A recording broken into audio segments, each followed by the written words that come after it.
Good morning, dear viewer. Welcome to Psycho-Spirituality. Today we want to talk about the topic of suicide. In my work lately, I have discovered that there's so many young people who are either attempting suicide or who have actually committed suicide. And I've been asking myself, so how come suddenly this is the trend? I have committed myself to just working with young people, and it's during this work that I've come to realize that a lot of children out there are going through so much stress and are not able to handle it. When they are not able to handle it, then the worst happens.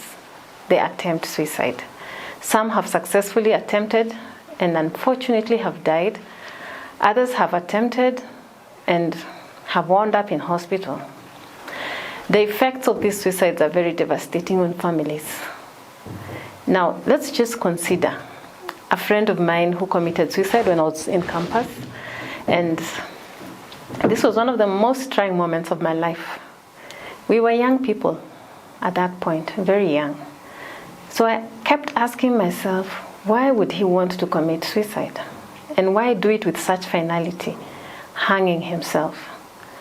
Had he tried to warn us before? Were there any triggers? At that point in my life, I wasn't sure.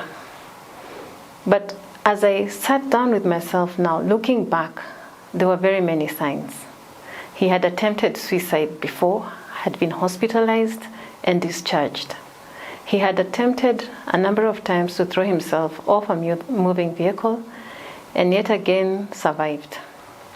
Now, these attempts would number to more than 3 attempts on his life.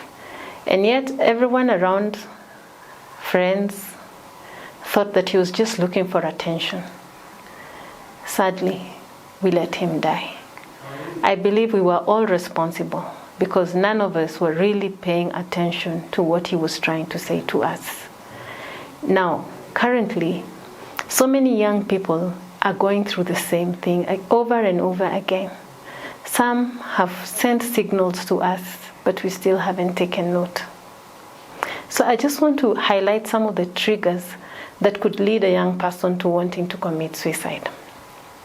Now, as we know that in the development of a human being, the brain takes time to fully develop to its functionality. The prefrontal cortex, which is responsible for reasoning and logic, does not develop fully develop until a person is about 25 years of age. And at this point, from 25 years of age, they're able to logically reason and make decisions that are very helpful in their life. But in their younger years, a person is not able to sometimes reason logically. They may do it to some extent, but every time there is a trigger, some intense emotions, it could easily go to the other side where the brain just moves to fight or flight mode. And it's in these points where young people will commit suicide. Now, some of the triggers are like stress. There's a lot of pressure on our young people nowadays to perform in school, academically. There's a lot of competition for the first position. Most of our students have come to believe that unless they get an A, nothing less is acceptable. Yeah? The endurance of pain has also become challenging. The world today has taught us that when there are storms in life, that is a bad thing. Growing up, the older generations, while they were growing up, knew that when storms come in life, you overcome the storms. You rise above the storms.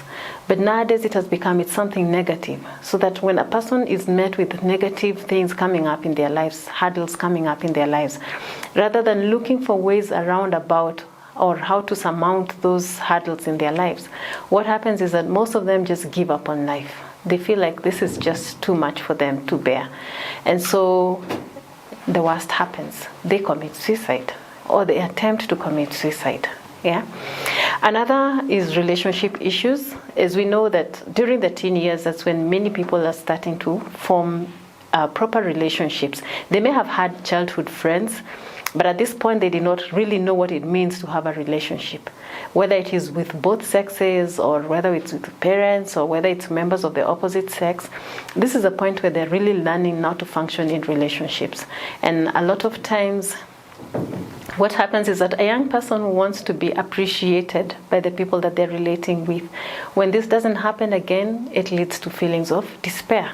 Now, the relationships that I'm talking about could be with parents, first and foremost, who are the closest people to the young person growing up.